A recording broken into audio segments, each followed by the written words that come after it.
L'association Torah Box et les productions La Date vous présentent toute l'histoire de Pourim, pour les petits comme pour les plus grands. Profitez bien et Pourim Sameach. Première partie, l'histoire du festin de Belshazzar. Le monde existe depuis longtemps déjà, et il s'est passé un tas de choses depuis sa création. Pourtant, certaines histoires n'ont pas été oubliées. De génération en génération, on les raconte, et elles ont pu arriver jusqu'à nous aujourd'hui.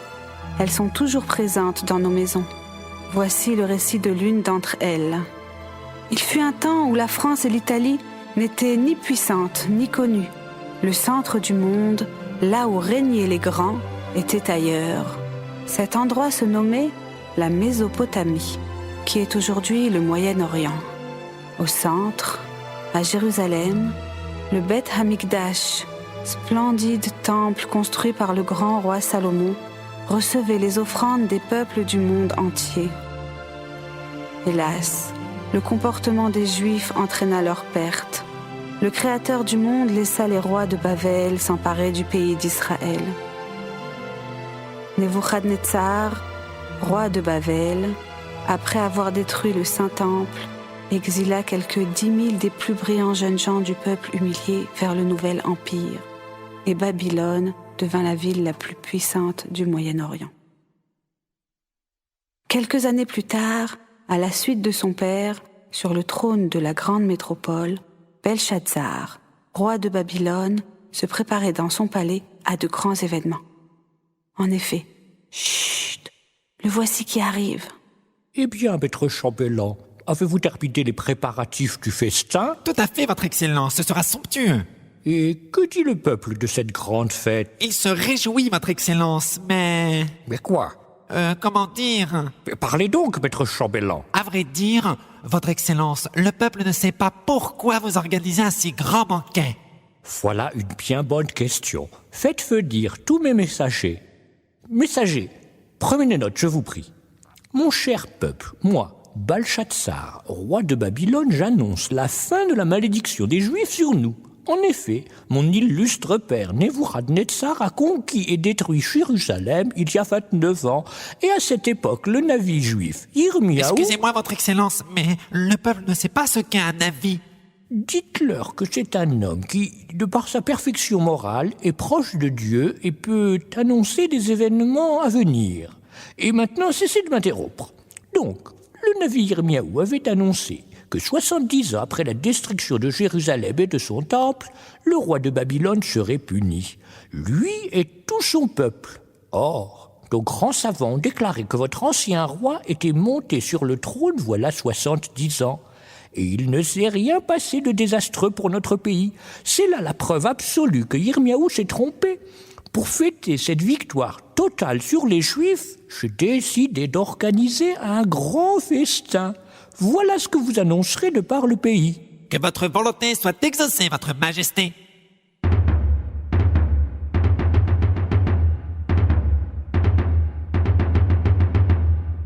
Cependant, les choses se déroulèrent très mal pour Belshazzar. Au milieu du festin, sur le mur de chaux face à la table royale, les doigts d'une main apparurent. Ils inscrivirent les mots suivants. Mané, Mané, Takel ou Farsine. Terreur générale dans l'assemblée, et personne ne savait traduire l'inscription. Heureusement, la reine se souvint d'un des exilés de Jérusalem, prénommé Daniel, qui était particulièrement intelligent, doué dans toutes les sciences, et qui savait interpréter les rêves. Elle le fit venir, et il lut l'inscription. Cette nuit même, Belshazzar, ton royaume sera partagé et te sera enlevé par Dariavesh le Perse. Roi, le roi du pays voisin, ce misérable va envahir notre royaume. C'est impossible. Au secours, on envahit la ville, aux armes! Vous imaginez la terreur qui envahit alors le roi. Il n'eut pas le temps de se défendre, car pendant que le peuple buvait et mangeait, les Perses avaient déjà envahi toute la ville. Dans la chambre du roi, une petite fille de 12 ans dormait paisiblement. Elle s'appelait Vashti. Cependant, son sommeil fut de courte durée. Au bruit des combats, elle se leva en sursaut et se jeta aux pieds d'un homme qu'elle croyait être son père. Mais c'était Dariavesh en personne. Attendri par son jeune âge, il décida de l'emmener en Perse pour la marier plus tard avec son petit-fils, Ahasverosh. Deuxième partie, l'histoire de Daniel et la fosse au lion. Donc, Dariavesh rentra chez lui en grand vainqueur.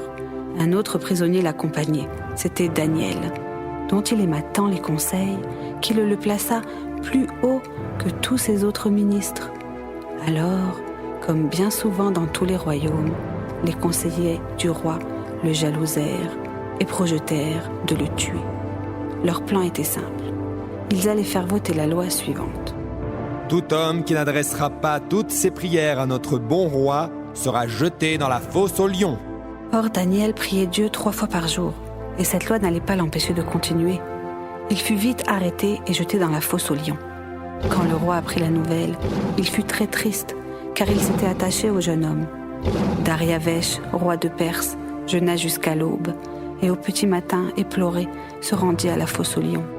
Daniel, serviteur de Dieu, c'est le roi Dariavesh qui te parle. Es-tu encore en vie? Mon cher roi, Dieu m'a sauvé la vie, et les lions sont restés loin de moi, car j'ai été trouvé innocent devant Dieu, et je le suis aussi devant vous. Oui, Daniel, tu es innocent et ton Dieu est grand. Tout mon peuple, désormais, respectera les tiens, et dans la paix, nous prierons Dieu. Après ces événements incroyables, le roi qui était vieux nomma comme successeur son gendre Koresh. Il lui ordonna de reconstruire le temple des Juifs à Yerushalayim. Koresh travailla à cette tâche jusqu'à sa mort, et son fils Ahasverosh s'installa sur le trône.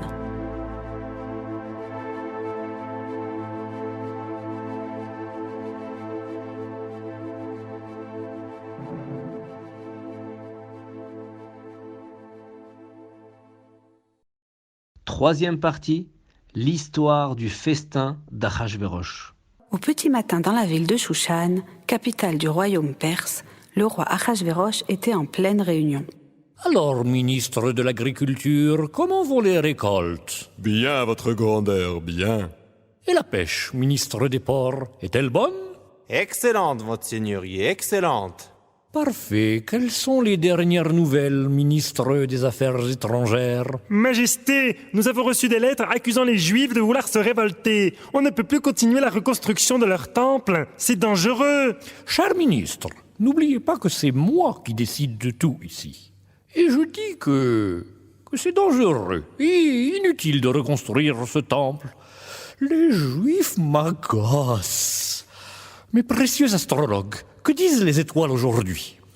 Toujours la même chose, sire. Les étoiles annoncent qu'un Juif prendra votre place ainsi que la couronne. Aïe, aïe, aïe. Et la malédiction du navire Yirmiyahu, où en est-elle? D'après nos savants calculs, dans 6 mois, cela fera exactement 70 ans que Nebuchadnezzar a détruit Yerushalayim et son temple. Et si d'ici là rien n'arrive, la malédiction sera nulle et non avenue. Bon, c'est décidé. Dans 6 mois, je me marie avec ma promise, Vashti, la petite fille de Nebuchadnezzar. Que tous mes serviteurs commencent à préparer le plus magnifique des banquets de l'histoire de Perse. Pendant 6 mois, rien de grave n'arriva aux Perses, et le jour du grand festin arriva enfin. Mais alors là, chers amis, vous ne pouvez imaginer la grandeur de ce festin. Il ne dura pas un jour, ni même une semaine. Non, non, le peuple entier festoya 180 jours, vous rendez-vous compte? Ahasverosh étala son immense fortune. Tous les couverts étaient d'or ou d'argent, les nappes en étoffes rares, et tous étaient invités. Les ministres, les cheikhs, les militaires, les serviteurs et tout le peuple de Shushan. Durant 6 mois, les invités mangèrent et burent à volonté.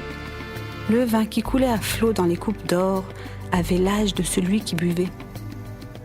Ahasverosh, pour affirmer la fin de la malédiction de Yirmiyahu, avait revêtu les vêtements du grand prêtre de Jérusalem. Les Juifs de la capitale étaient très en colère, mais on les força à venir. Vashti aussi avait organisé un festin pour les femmes, car dans son grand orgueil, elle était sûre qu'Ahasverosh n'était roi que grâce à elle, petite fille du grand Nebuchadnezzar. Elle avait même décidé de revêtir elle aussi les habits du grand prêtre. Bref, elle ne se prenait pas pour n'importe qui.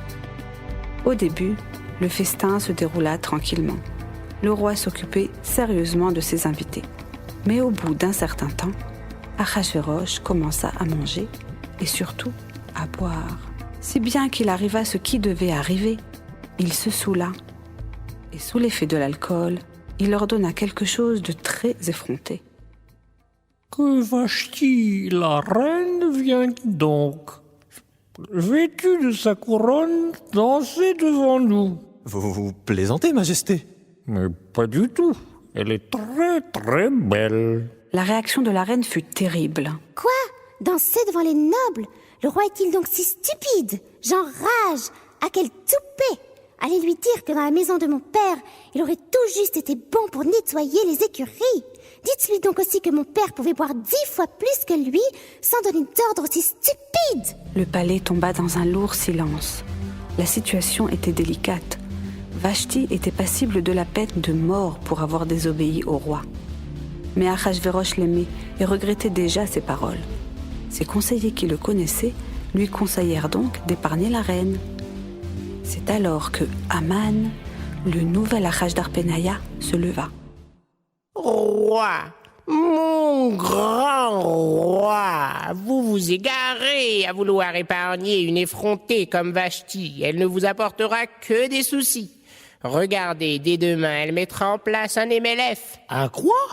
Un mouvement de libération de la femme pour tout diriger dans la famille, gérer l'argent, payer moins d'impôts. Enfin, l'enfer. Roi, mon grand roi, brûlez cette reine bien vite pour en faire un exemple et envoyer dans tout le pays des lettres pour rappeler qu'une femme doit obéir à son mari. Percé par les paroles sournoises du nouveau ministre et sous l'effet du vin, Achashvérosh ordonna l'exécution de Vashti. En général, les lendemains de fête sont difficiles. Mais pour Achashvérosh, ce fut horrible. Vashti, bouh, Vashti, bouh, sniff, où es-tu? Qu'ai-je fait? Bouh, ma reine me manque, Vashti. Du matin au soir, le grand roi de Perse déambulait dans les couloirs du palais et rien ne le consolait. Votre Majesté. Que me veux-tu, serviteur? J'ai de la peine de voir le roi dans cet état. Il existe tant de si belles jeunes filles dans le royaume, peut-être encore mieux que Vashti, plus gentille, moins orgueilleuse. Pourquoi ne pas toutes les convoquer devant sa Majesté pour que vous choisissiez une nouvelle reine? Me choisir une nouvelle reine? Oui, il est temps. Tu as raison, mon bon.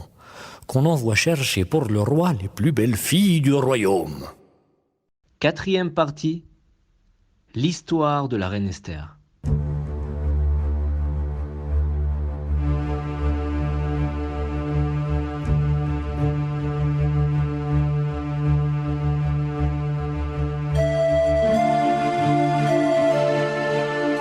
Depuis que les envoyés du roi parcouraient tout le pays pour ramener les plus belles femmes au palais, une folie douce s'emparait des jeunes filles. Toutes voulaient être choisies. Mordechai était un homme âgé et plein de sagesse. Il avait fait partie des exilés de Yerushalayim et faisait à l'époque partie du grand tribunal des Juifs, le Sanhédrin. Cet homme était fâché avec le roi depuis le festin qu'il avait donné. Ça avait été scandaleux et si triste de voir ainsi les vêtements du Kohen Gadol, le grand prêtre, profanés. Mordechai hébergeait chez lui la jeune Hadassa. La malheureuse avait perdu son père et sa mère. Et Mordechai était sa seule famille.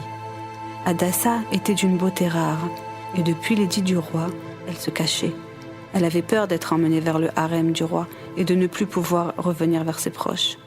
Et pourtant, un jour... Ouvrez cette porte immédiatement! Nous savons que vous cachez une jeune fille! Voilà, voilà, du calme. Hadassa, ma fille, tu vas être obligée de partir. Mais ne t'inquiète pas, je viendrai tous les jours prendre de tes nouvelles. Mais... Il n'y a pas de mais. Il ne faut surtout pas qu'Achashvérosh apprenne que tu es juive. Dorénavant, pour tout le monde, tu t'appelles Ishtar. C'est un nom perse très courant. Sois courageuse. Ouvrez cette porte immédiatement! Voilà. Mordechai, non! Allez préparer vos affaires et suivez-nous. On l'emmena au palais. Le responsable de toutes les jeunes filles, Haggai, la remarqua rapidement pour sa beauté et sa gentillesse. Et ce qui devait arriver arriva. Le jour où elle fut présentée à Achashvérosh, un silence solennel envahit la salle du trône. Le roi était médusé par sa beauté, et sa décision fut vite prise. Ce serait Ishtar, la nouvelle reine du royaume perse. La vie d'Hadassa fut bouleversée. Elle vivait dans le secret de ses origines, et ce n'était pas tous les jours facile. Entre nous, c'est pour cela qu'on l'a appelée Esther. Cela signifie caché en hébreu.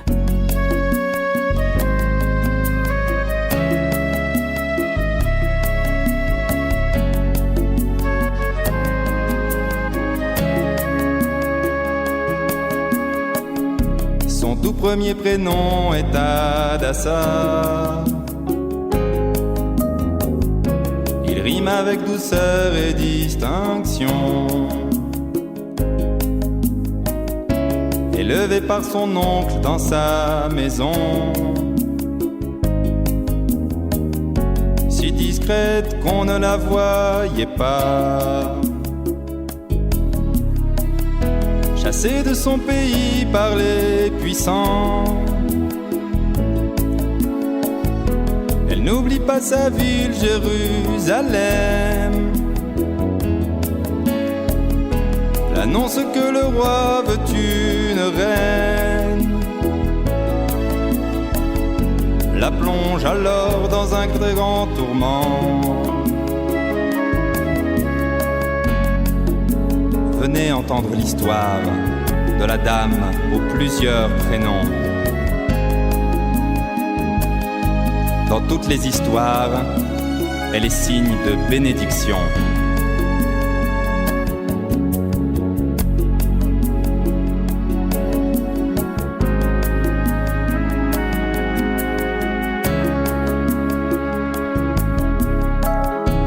Second prénom était Ishtar, reine de toute la Perse et alentour. Si la magnificence est son atout,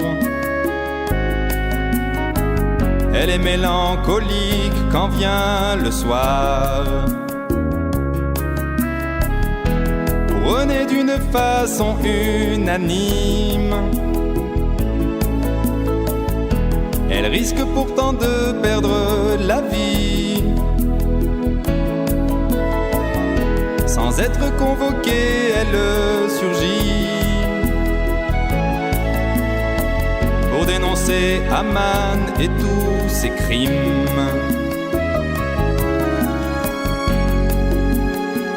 Venez entendre l'histoire de la dame aux plusieurs prénoms. Dans tous les souvenirs, elle est signe de bénédiction.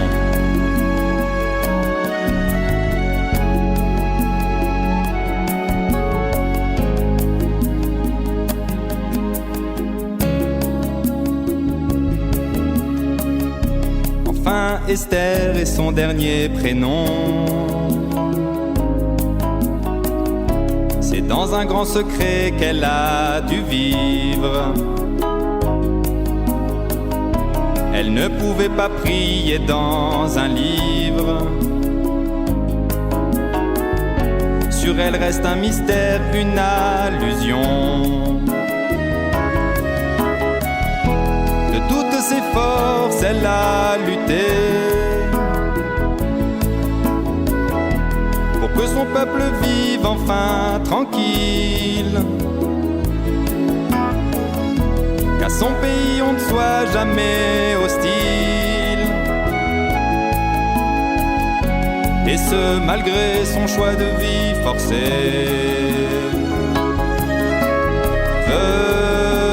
Venez entendre l'histoire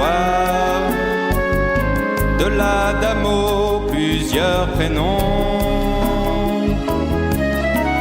Dans toutes les mémoires, elle est signe de bénédiction.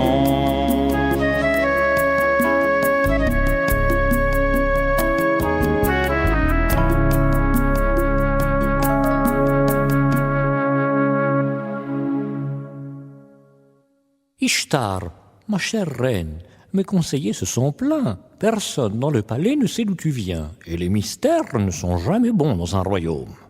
Ce sont vos conseillers qui ne sont pas bons, Majesté. Trop souvent, ils vous ont détourné du droit chemin. C'est à cause d'eux que la reine Vashti est morte. Et si vous continuez à les écouter, bientôt, moi aussi je serai morte. Mais non, voyons, ne dis pas de bêtises. Cependant, tu as raison, mais il est difficile de trouver de bons conseillers. Si vous me permettez... Parle, mon enfant, sois sans crainte. J'ai entendu parler d'un homme très droit et savant. Comment se nomme-t-il? Mordechai, votre grandeur. Eh bien, puisque tu le recommandes si chaudement, qu'il en soit ainsi. Mordechai fut nommé juge des affaires du peuple à la porte du palais, et put ainsi communiquer fréquemment avec Esther. 5e partie, l'histoire du complot. Or, par une belle nuit d'été, хочу купить мне подарок для Ахашверош. Не по-петровски, не вот как безёт poison. Tiens, les deux soldats parlent tarse. C'est une langue rare que j'ai apprise avant le turc et après le chinois. Mais que disent-ils? Vladivostok, j'apporte mon samovar, вот как безёт 3 gros poisons. Mon Dieu, ils veulent empoisonner le roi. Heureusement qu'ils ne savent pas que je comprends parfaitement leur langue. Ils m'auraient sans doute tué aussi. rapidement un messager informa Esther, qui envoya l'information au roi. Longue vie au roi de Perse. Votre nouveau conseiller Mordechai a surpris un complot contre vous. Les gardes Bigtan et Teresh veulent vous empoisonner. L'enquête fut vite menée et les coupables découverts. On inscrivit l'événement dans les archives nationales.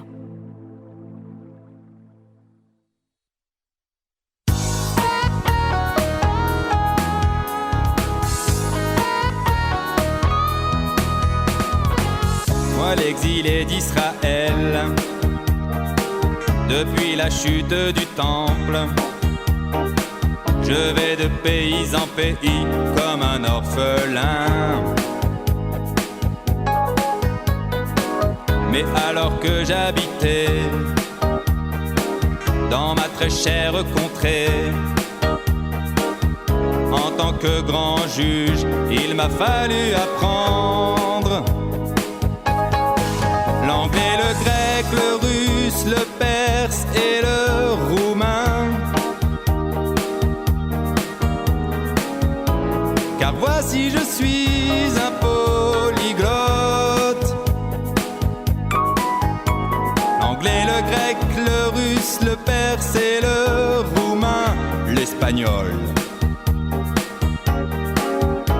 Mais oui, je suis un polyglotte. Et ensuite avec ma nièce, on est arrivé en Perse. Ahasverosh était déjà un roi très puissant. Cet effronté avait fait un banquet gargantuesque et il avait revêtu les habits du grand prêtre. Malheur, my gosh, oivai, orgut et halila. Car voici je suis un polyglotte. Malheur, my gosh, oivai, orgut et halila. Mais oui, je suis un polyglotte.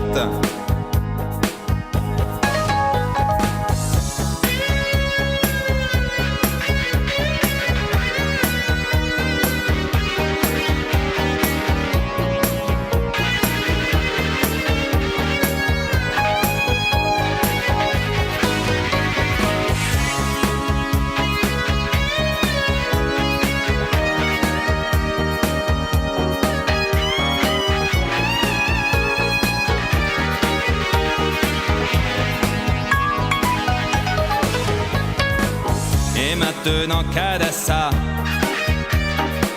est couronné reine Ishtar, Il me faut la protéger des affaires malfamées. Mais c'est alors qu'à la porte du grand royaume j'entends les gardes Bigtan et Teresh parler Tars couramment. Trahison leur complot, je l'ai compris mot à mot. Heureusement que je suis un polyglotte. Trahison leur complot, je l'ai compris mot à mot. Mais oui, je suis un polyglotte.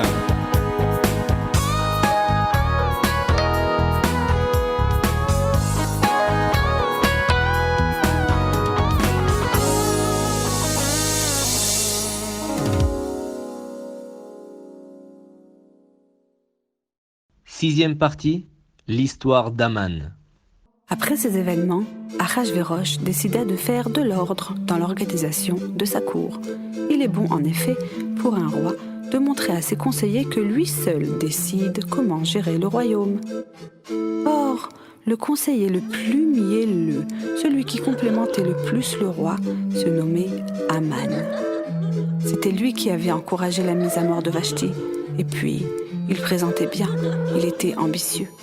Ainsi, le roi Achashvérosh nomma Aman premier ministre. Il l'éleva au-dessus de tous les Achashdarpenaya de son royaume. Mais le peuple n'aimait pas Aman, et un décret du roi dut les contraindre à se prosterner devant lui.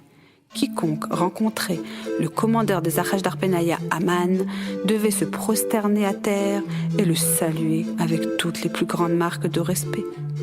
Aman était un homme orgueilleux, et cette promotion le rendit carrément insupportable. Après le roi, c'est moi l'homme le plus important de tout le pays. Je suis le plus intelligent, le plus fort, le plus beau, le plus malin. C'est moi, rien que moi. En fait, c'est vraiment par accident que je ne sois pas de sang royal. Je sais tellement bien commander. Faites tous attention à vous, Tataristaboum, ma pauvre ou riche, méfiez-vous, Tataristaboum. C'est moi, Aman plein de sous, Tataristabimamboum, qui défile devant vous, Tataristaboum. Et accroupi, mettez-vous, Tataristaboum. Et à plat ventre et à genoux, Tataristaboum, ne levez pas votre tête, Tataristabimamboum, devant le fils d'Amalek, Tataristaboum. Tiens, voilà le grand Achashdarpenaya militaire. Ô commandeur de tout l'Achashdarpenaya, Aman, je m'efface devant votre infinie grandeur. Que vive sa magnificence de longues années, que les conquêtes parsèment votre destin, que... C'est assez, mon bon, tu peux rentrer chez toi. Vlan. Tiens, voilà le juge des affaires du peuple. Paix sur moi, Mordechai. Il n'y a pas de paix pour les méchants. Quoi? Je dois partir, j'ai des affaires à juger. À moi, à ma grandeur, il a osé. Il doit mourir, c'est un crime de lèse. Achashdar partage ta patata. Secrétaire de ma dignité personnelle, je veux et j'exige un dossier complet sur le dénommé Mordechai demain. Sur mon bureau, je veux tout savoir sur lui. Tout. Ah. Le lendemain, Aman lut minutieusement le dossier sur Mordechai. C'était un des Juifs exilés de Yerushalayim. Il avait été un des 70 sages de la grande assemblée. C'était un homme très bon et affable, et il saluait tout le monde avec gentillesse. Son seul maître était le Créateur du ciel et de la terre. Aucun doute pour Aman, cet homme devait mourir. Malheureusement, la folie d'Aman ne s'arrêta pas là. À travers Mordechai, c'est tout le peuple juif qui avait été effronté. Tous devaient mourir. Le regard d'Aman s'obscurcit. Sa décision l'avait rendu définitivement méchant. Il s'enferma dans sa cave secrète, là où reposaient ses trésors. Il alluma de drôles d'herbes et saisit une vieille paire de dés qu'il jeta au sol. Le sort en est jeté, moi, Aman, premier Arasdarpenaya du roi, déclare par tirage au sort que le 13e jour du 12e mois de l'année Mordechai sera mis à mort, ainsi que tout son peuple, tous les Juifs, puisqu'ils ne se prosternent que devant leur Dieu, seront détruits et exterminés. Je vais de ce pas demander une audience au roi. Roi, mon grand roi, comment allez-vous? Bien, mon cher Aman, que me veux-tu? Que pensez-vous d'un peuple qui n'obéit pas au roi? Mais ça n'existe pas. Imaginez, alors, que pensez-vous? C'est sans doute mal.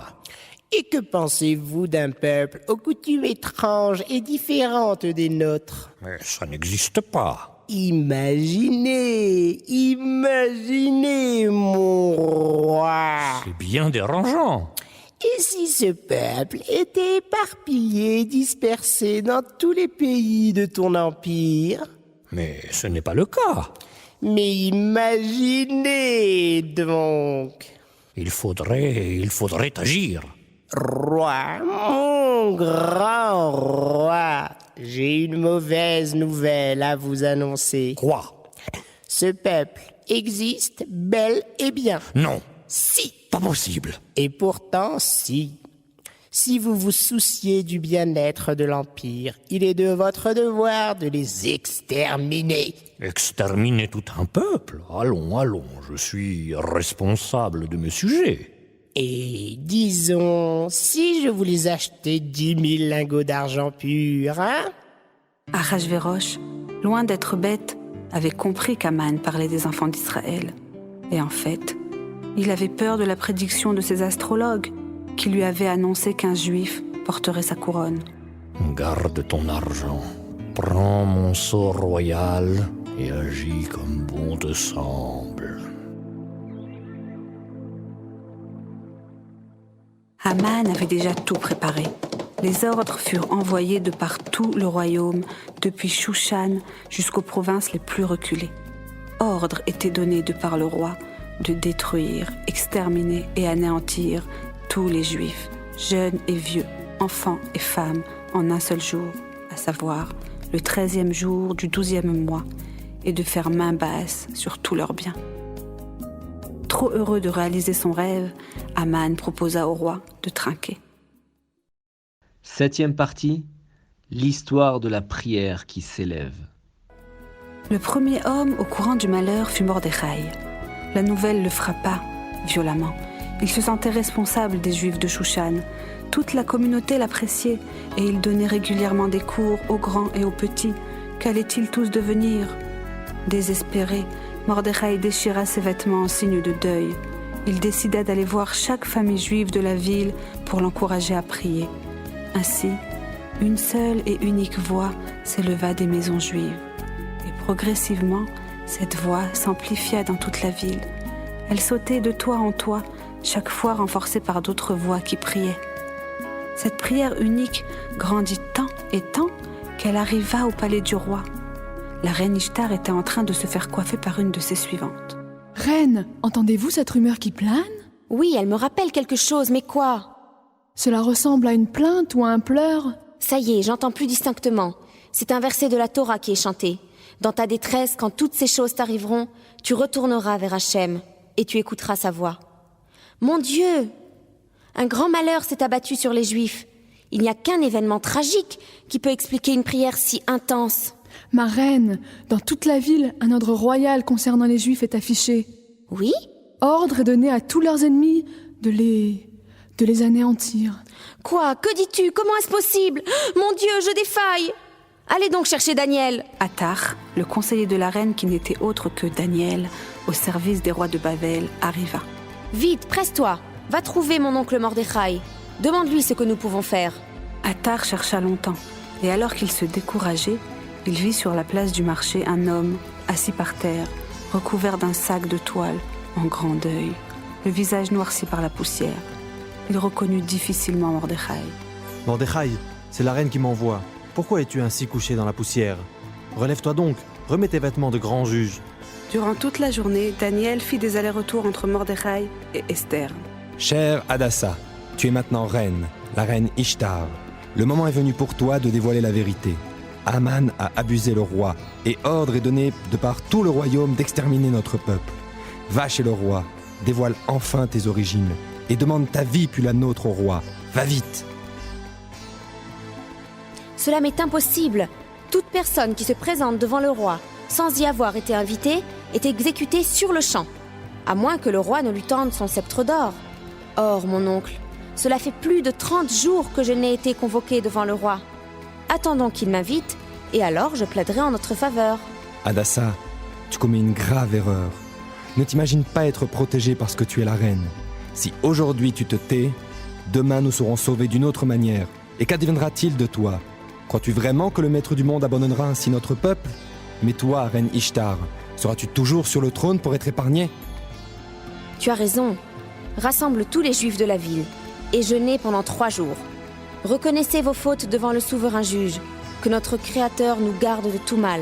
Priez et jeûnez jour et nuit, puis je me présenterai au roi le 3e jour, qui sera le jour de Pessah, jour de miracle depuis toujours. Et si je dois périr, je périrai.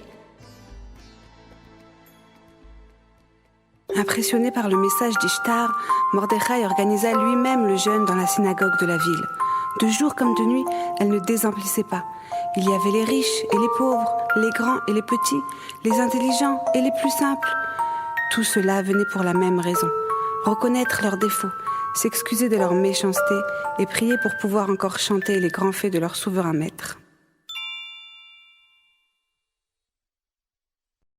8e partie, l'histoire du sceptre en or.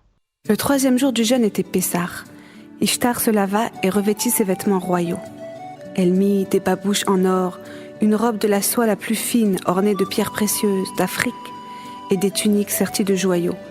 Enfin, elle posa sur sa tête une couronne de diamants étincelante. Son visage témoignait de sa majesté.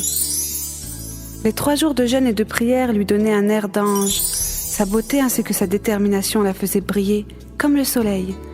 Suivie de 3 de ses servantes, elle se prépara à affronter toutes les lois de Perse devant le roi. Pour arriver dans la salle du trône, il fallait traverser 7 portes.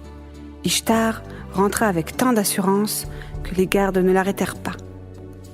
Avant qu'il n'ait saisi ce qui s'était passé, elle se tenait devant la salle du trône. Les gardes l'entourèrent sans savoir quoi faire. Ils étaient médusés par l'autorité de la reine. Esther priait dans son cœur. Des frissons la parcouraient. Elle chancela. Le roi était assis sur son trône, vêtu de ses vêtements royaux. Il tenait dans sa main son sceptre d'or. Il leva les yeux et vit Ishtar en face de lui. Il eut d'abord un choc. C'était la première fois qu'une personne se présentait sans avoir été convoquée. Mais la surprise fut vite remplacée par la colère. Comment la reine avait-elle pu se mettre en danger de mort? Vashti n'était pas venue à sa convocation et cela lui avait coûté la vie. Et aujourd'hui, la reine Ishtar apparaissait sans convocation. Surprenant le regard du roi, Esther défaillit et s'appuya sur une de ses servantes.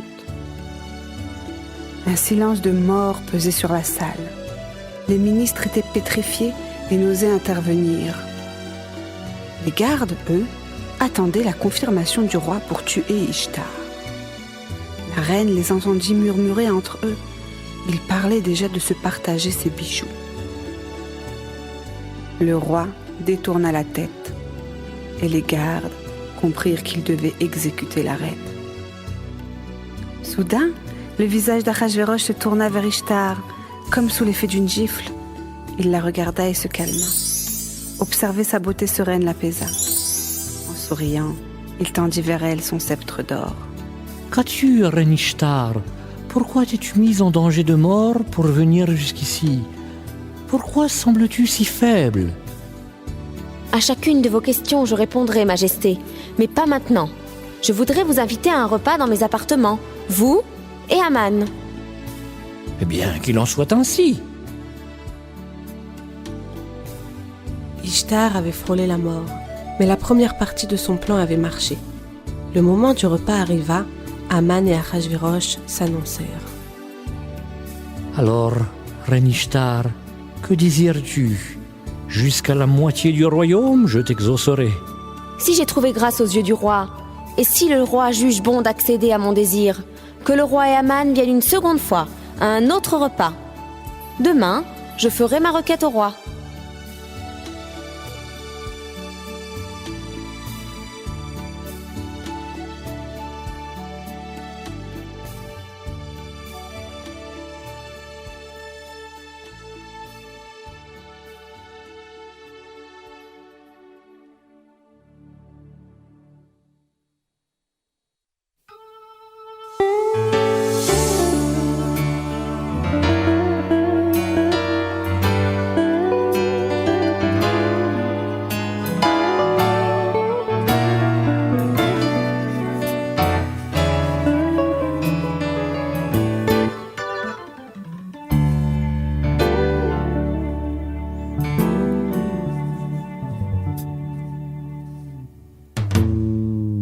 Depuis qu'il attend la consécration, encore fallait-il le pouvoir.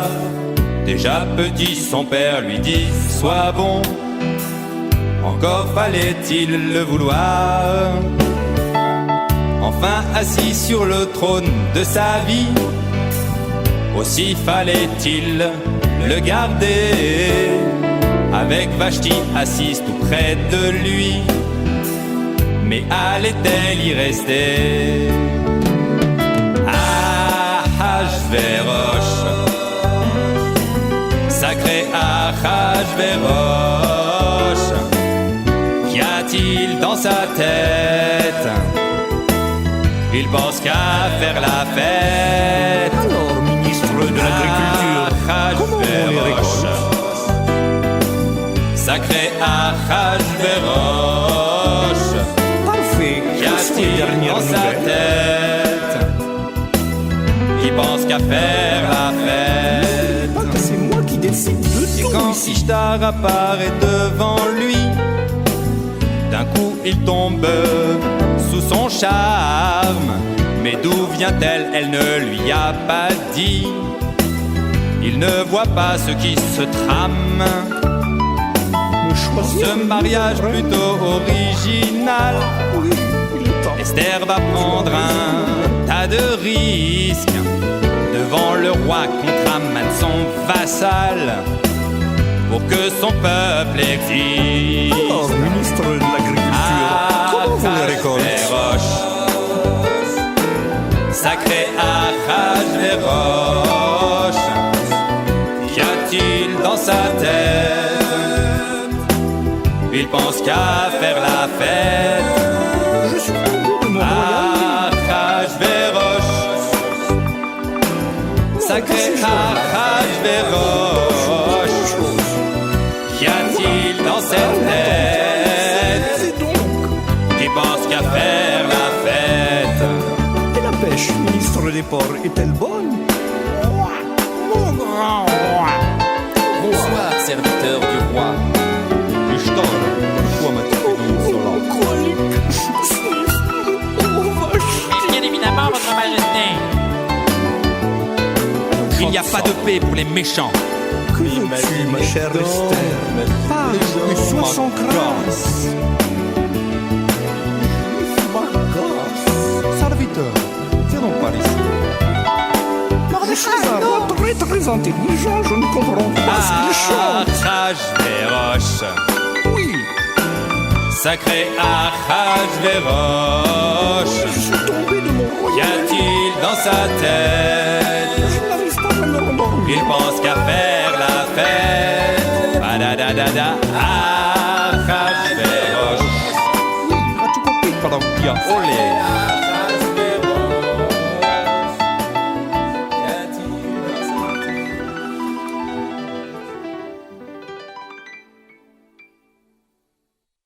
Aman sortit ce jour-là le cœur content et jubilant. Malencontreusement, il rencontra Mordechai, qui ne se leva ni bougea devant lui. Arrivé chez lui, il raconta tout à sa femme et à sa famille. Sa femme lui conseilla de faire construire une potence et d'aller ensuite voir le roi pour lui demander d'y pendre Mordechai. En effet, vu les bons termes qu'il entretenait avec Achashverosh, cela ne ferait aucun doute que ce dernier accepterait. Le conseil plut à Aman, qui donna l'ordre de préparer la potence. Ne levez pas votre tête, Tatarista bim bam boum, devant le fils d'Amalek, Tatarista boum. 9e partie, une lecture des archives nationales. Par une belle nuit de printemps, Achashverosh dormait paisiblement quand...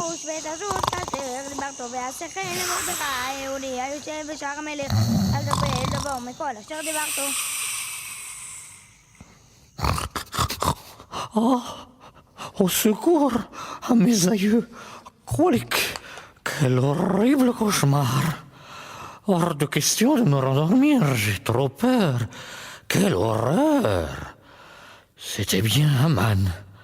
Il essayait de m'assassiner. Oh, comme j'ai peur.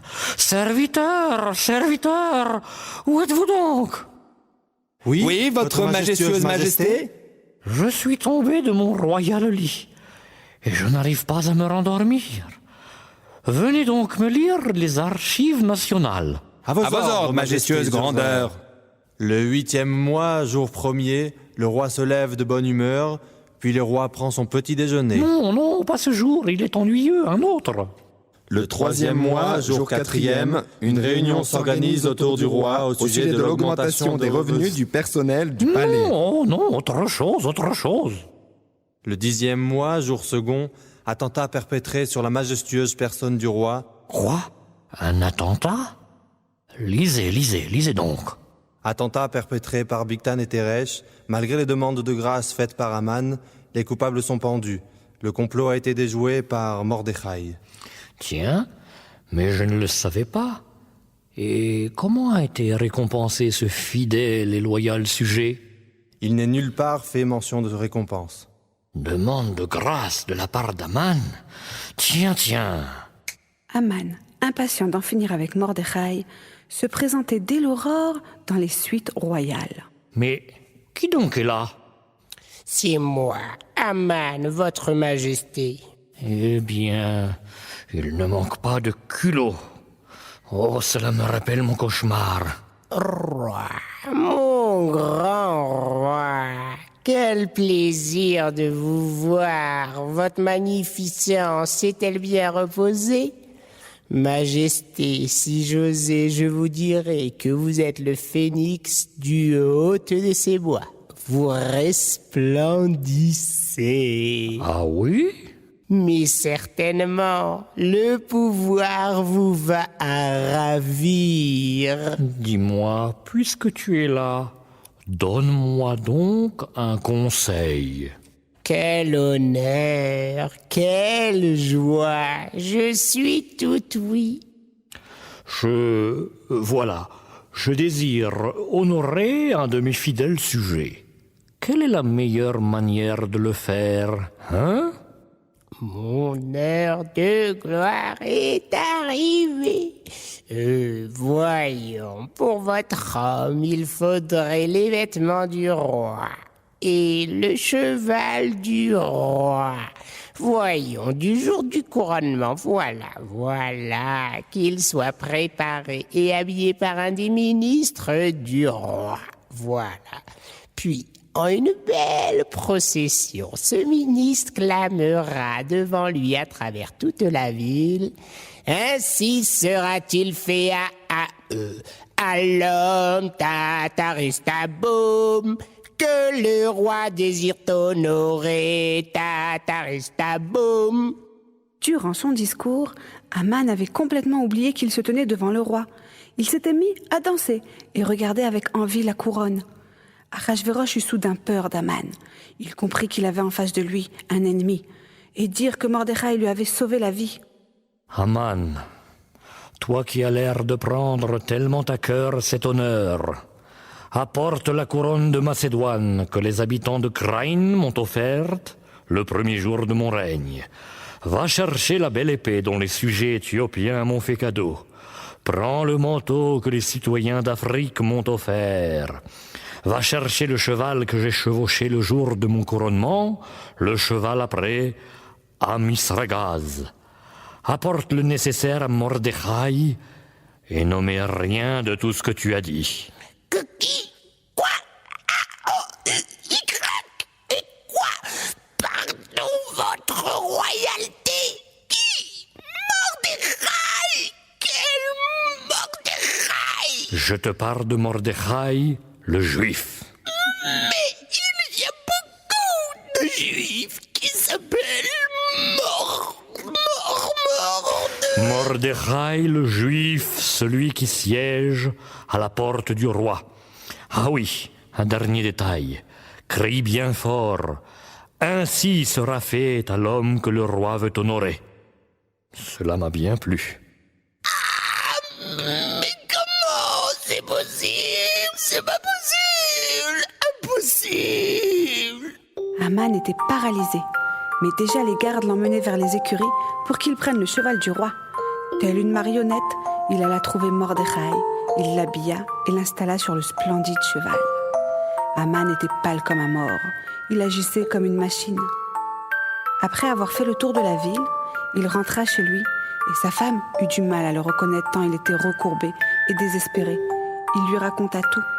Alors, un de ces astrologues qui était là lui rappela que Mordechai était juif et que ce peuple avait toujours été protégé. Aman voulait cependant encore se venger. Il n'eut pas le temps de se changer que les gardes du roi se présentèrent pour l'amener au festin organisé par Esther. 10e partie, le festin d'Esther. Ma reine, tu es splendide. Si tu me le demandais, je te donnerais la moitié de mon royaume. Vous êtes généreux, mon roi. Mais comment profiter de ce royaume si demain je meurs? Ne parle pas de malheur. Il n'y a aucune raison, voyons, qu'il t'arrive quelque chose de grave. Pourtant si, mon roi. Et c'est de ça dont je voulais vous parler. Je t'écoute. Puisse-t-on, à ma demande, me faire don de la vie et sauver mon peuple? Car nous avons été vendus, moi et mon peuple, pour être détruits, exterminés, anéantis. La reine juive? Oh, non, non! Quoi? Mais qui est assez cruel et fou pour vouloir s'en prendre à la reine et à son peuple? C'est un homme fourbe, vil et mesquin. C'est Aman en personne qui veut notre perte. Trahison. Le roi s'était levé précipitamment tant sa colère était grande. Il venait surtout de comprendre une chose extrêmement importante. La prédiction de ces astrologues, qu'un juif prendrait la couronne, concernait donc le fils même de la reine Ishtar, ce fils qui lui était né voici 2 ans déjà. Son fils, le légitime héritier de la couronne, Dariavesh II, était juif. Oh, Aman l'avait donc trompé sur toute la ligne.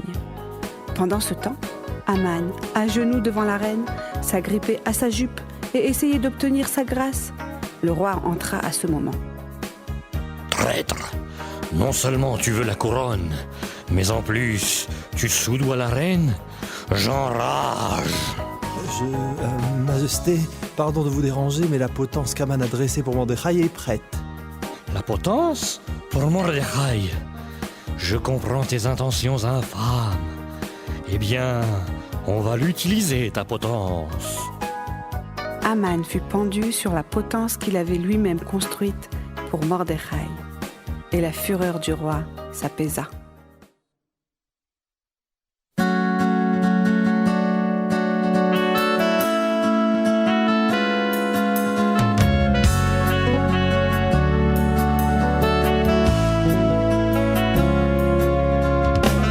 Faites attention à vous, pauvres riches, méfiez-vous.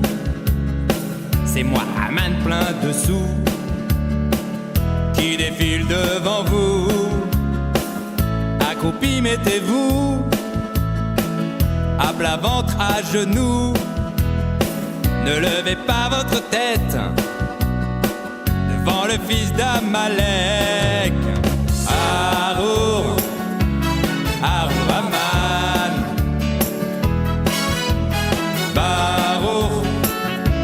Baruch Mordechai.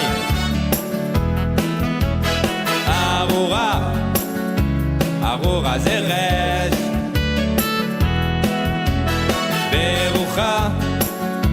Berucha Esther. Arurim kol hareshaim.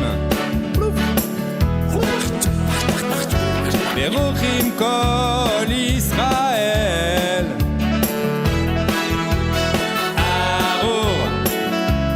Arur Aman.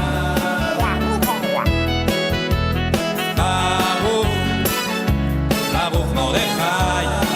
Y a pas de paix pour les méchants.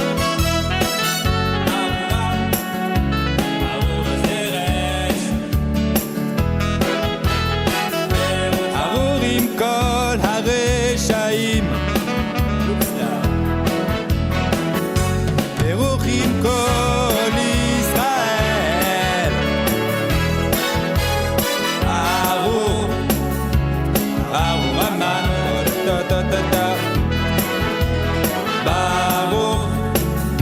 Baruch Mordechai. Arur Zeresh.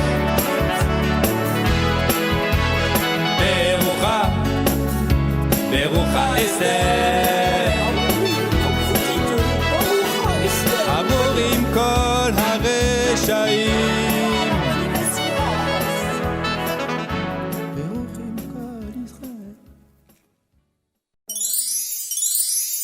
Au lendemain de ces événements, il y eut une sorte de révolution dans tout l'Empire.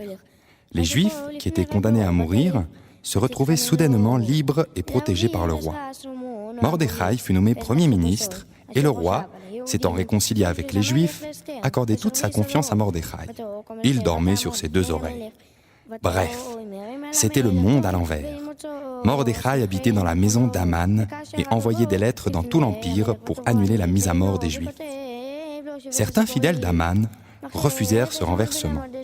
Alors Mordechai, avec la permission du roi, ordonna aux Juifs de se libérer de ses oppresseurs et de se défendre contre leur méchanceté.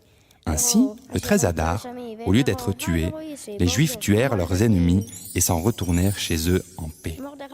Le lendemain fut un jour de telle allégresse que Mordechai et Esther prirent une grande décision. Il fallait que cet événement soit célébré par tout le peuple et à toutes les époques. Le 13 Adar, tout le monde jeûnerait, comme l'avaient fait Esther et Mordechai. Et le 14 Adar, on ferait un banquet dans une grande joie. Chaque juif offrirait des mishloach manot, des cadeaux qu'on peut manger à ses amis, et donnerait de l'argent aux nécessiteux.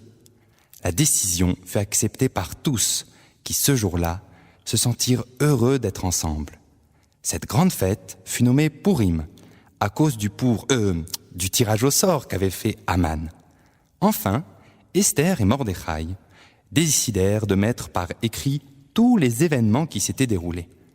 Il était important qu'on s'en souvienne, car le monde existait voilà longtemps déjà, et il s'était passé un tas de choses depuis sa création. Pourtant, certaines histoires ne devaient pas être oubliées.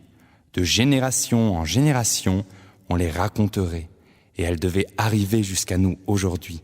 Elles seraient toujours présentes dans nos maisons. Voici le récit de l'une d'entre elles.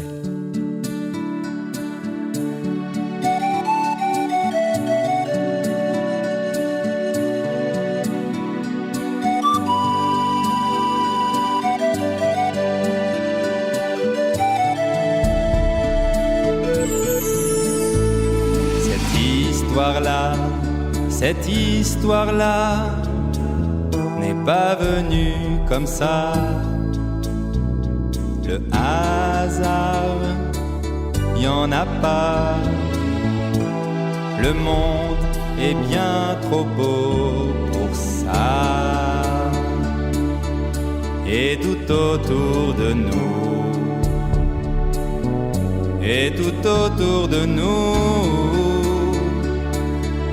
il n'y a pas que nous.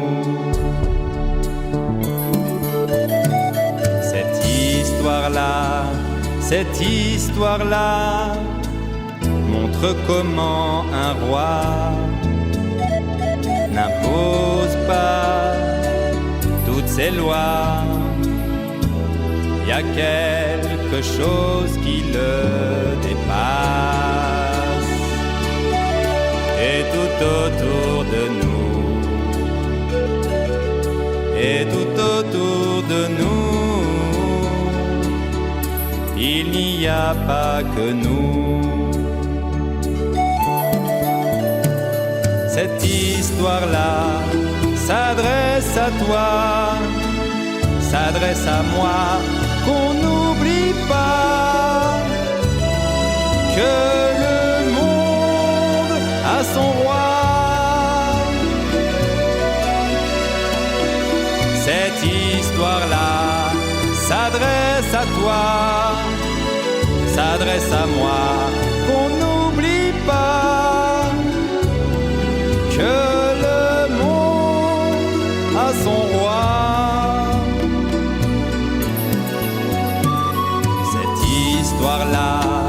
Cette histoire-là n'est pas venue comme ça. Le hasard, y en a pas. Le monde est bien trop beau pour ça. Et tout autour de nous, et tout autour de nous, il n'y a pas que nous.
מי שנכנס אדר, איי איי איי, מי שנכנס אדר, מרבים בשמחה.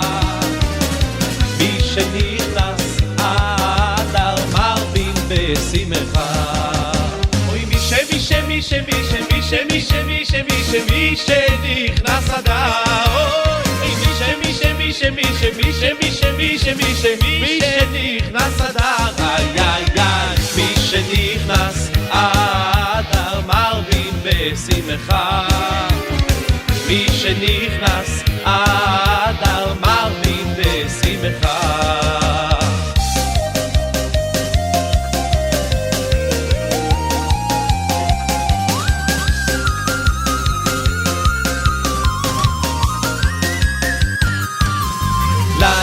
ליהודים הייתה אורה, אורה ושמחה וששון ועיקר. ליהודים הייתה אורה, אורה ושמחה וששון ועיקר. ליהודים הייתה אורה, אורה ושמחה וששון ועיקר. ליהודים הייתה אורה, אורה ושמחה וששון ועיקר. כן כן כן יהיה לנו אורה ושמחה וששון ועיקר.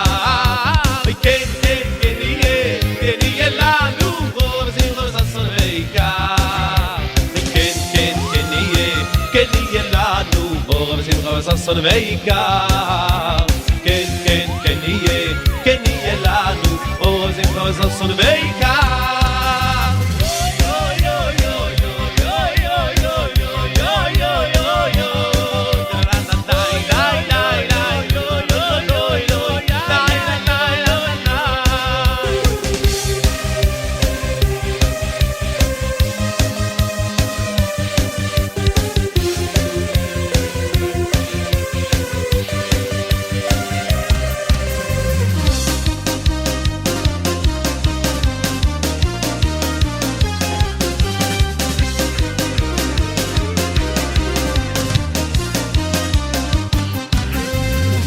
מרדכי יצא מלפני המלך בלבוש מלכות ועטרת זהב ומרדכי יצא מלפני המלך בלבוש מלכות ועטרת זהב ומרדכי יצא מלפני המלך בלבוש מלכות ועטרת זהב ומרדכי יצא מלפני המלך בלבוש מלכות ועטרת זהב ליהודים הייתה אורה ושמחה אורה ושמחה וששון ועיקר ליהודים הייתה אורה ושמחה אורה ושמחה וששון ועיקר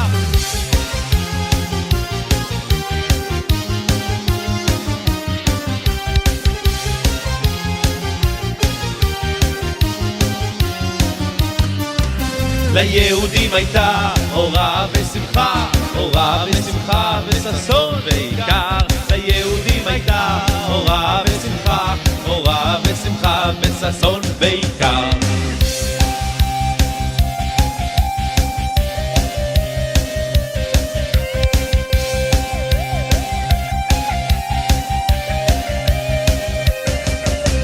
חייבים נשלי וסומי לי וסומי לי וסומי אוי חייבים נשלי וסומי לי וסומי לי וסומי אוי יד יד לא ידע יד לא ידע לא ידע יד לא ידע יד לא ידע לא ידע אוי יד יד לא ידע יד לא ידע לא ידע יד יד לא ידע יד לא ידע לא ידע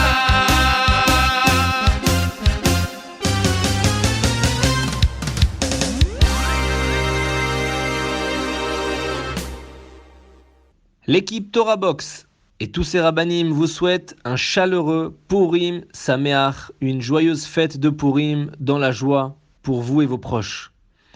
Et pour toute réalisation des mitzvot de Purim, n'hésitez pas à nous appeler gratuitement au 01 80 20 5000 20 5000 20 5000 20 5000 20 5000 20 5000 20 5000 20